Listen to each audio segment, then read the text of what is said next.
देखिए, ये सब काम ईमानदारी से बताऊं तो 2014 के बाद ही हुआ है, जो कि 2014 और कुछ ट्रेन जो हैं वो 2019 के बाद चली हैं। अधिकतर 19 के बाद हुआ ये कार्य। और जो हमारा यात्री है, डोमेस्टिक यात्री है, वो बहुत अधिक है और वो टूरिज़्म भी बहुत अधिक है, लेकिन किसी ने इन चीज़ों पर ध्यान नहीं दिया।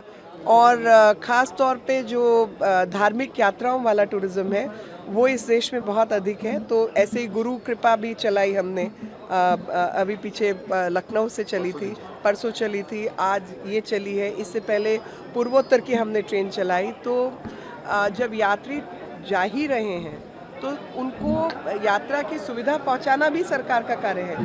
तो सरकार वही कर रही है जिसके लिए उसको चुना गया था, और वो देश को आगे बढ़ाने का, प्रगति पर लेके जाने का, दुखों में शामिल होने का और निवारण करने का, मुश्किलों को कम करने का।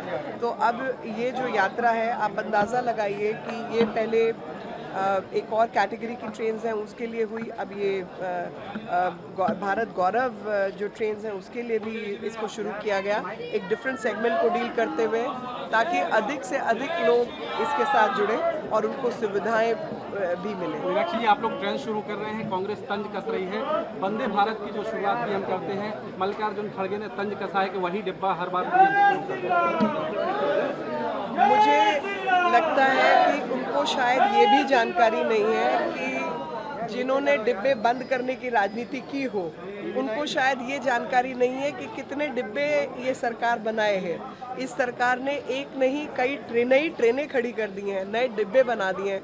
तकरीबन 100%, 90 के ऊपर जो संख्या है वो इलेक्ट्रिफिकेशन है, और कुछ ही दिनों में 100% पूरी हो जाएगी।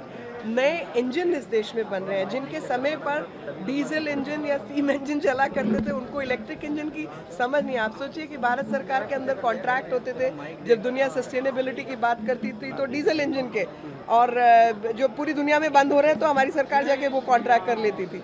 कम से कम इस सरकार ने आके वो तो तब्दील किया कि भैया अब कॉन्ट्रैक्ट होगा तो इलेक्ट्रिक इंजन का ही होगा, किसी और इंजन का नहीं होगा, और इंजन भारत में ही बनेंगे, ट्रेन के डिब्बे भारत में ही बनेंगे, वंदे भारत ट्रेन यहीं पर चलेगी।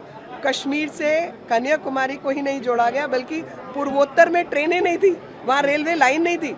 इनसे बोलो कि हम तो चलो वही डब्बा बार बार दिखा देते हैं, लेकिन आप तो रेलवे ट्रैक की घोषणा हर बार कर देते थे जब पुराना बना नहीं होता था। Thank you. Thank you ma'am. देखिए, आपने केंद्र राज्य मंत्री